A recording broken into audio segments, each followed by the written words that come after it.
নতুন করে উত্তপ্ত পাহাড়, একের পর এক সরকারি দপ্তরে হামলা, আগুনের পর সোনাদা পুলিশ আউটপোস্টে অগ্নিসংযোগ। এই প্রেক্ষাপটে পাহাড়ে শান্তি ফেরাতে বৈঠকের বার্তা দিয়েছিলেন মুখ্যমন্ত্রী। যদিও রাজ্য সরকারের সঙ্গে তারা যে আলোচনায় বসবে না, ফের তা স্পষ্ট করে দিল মোর্চা। डेमोक्रेसी नहीं है बंगाल में, काला कानून चलता है यहाँ पर। जनता को एक ही मांग है, गोरखालैंड, और गोरखालैंड का मांग के लिए हम लोग आगे बढ़ते रहेंगे। सेंट्रल गवर्नमेंट को इंटरवेंट करना चाहिए। তবে মোর্চা যাই বলুক না কেন, বাংলা ভাগ যে কোনো মতেই হবে না তা ফের বুঝিয়ে দিয়েছে শাসক দল। চান দেব, প্রাণ দেব, রক্ত দেব, তবুও বাংলাকে ভাগ হতে দেব না। বিদেশিদের হাত আছে আমাদের কাছে স্পষ্ট, কিন্তু অন্যেরা এখনো চোখ বুজে আছে। শাসক দলের বিরুদ্ধে পাল্টা সুর চড়িয়েছে বিরোধীরা। আমাদের মুখ্যমন্ত্রী যিনি সেই সমস্যা শুরু করেছেন, যিনি এটাকে বাড়াচ্ছেন, নিজের রাজনৈতিক স্বার্থে ওটাকে আরও গরম করছেন। একটু ঠান্ডা হলেই হয় গুলি চালানো হচ্ছে, না হয় লাঠি চালানো হচ্ছে। পাহাড়ের আবাসিকরা খাবার পাচ্ছেন না।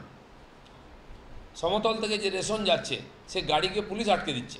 দার্জিলিংয়ে কেন বিচার বিভাগীয় তদন্ত করা হবে না? সেখানেও বিচার বিভাগীয় তদন্ত করে বার করা উচিত কিসের জন্য ঘটল, দায়ী কারা। এরই মধ্যে পাহাড় চিত্রনাট্যে ফের সামিল সিকিম। টুইটারে রাজনাথ সিংহ জানিয়েছেন, পাহাড়ের পরিস্থিতি নিয়ে সিকিমের মুখ্যমন্ত্রী পবন চামলিং এর সঙ্গে কথা হয়েছে।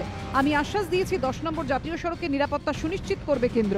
এ বিষয়ে পশ্চিমবঙ্গ সরকারের সঙ্গে যোগাযোগ রাখতে কেন্দ্রীয় স্বরাষ্ট্র সচিবকে নির্দেশ দেওয়া হয়েছে।